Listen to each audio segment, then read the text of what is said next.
Allora, siccome già stanno uscendo gli spoiler della puntata con le mie perle che mi scoccio, volevo dire che io mi assumo la mia totale responsabilità su quello che ho detto e su quello che tuttora penso. Per tutelare quel che resta della mia privacy, io non risponderò ai post pubblici, però ognuno è libero di fare quello che vuole, se vuole rispondere, se non vuole rispondere, io non mi assumo alcuna responsabilità se non delle mie azioni. Ci tengo particolarmente a dire che non sono stata io a volere tutto questo, ma sono stata chiamata in causa. Quindi sono stata costretta a rispondere come era doveroso fare. Fine.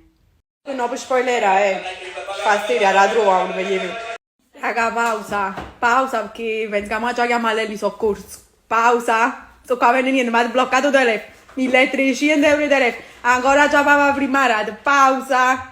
Chiedo scusa per la faccia da Covid tra cortisone, farina e quant'altro. Sono senza parole, vi volevo ringraziare per i tanti messaggi e vorrei rispondere a tutti, ma sono questa. Anche perché fine un paro loro fa, ma sapevo solo papà. E mo non lo so, mi hanno chiamata la Queen. Alla fine, ma chi su?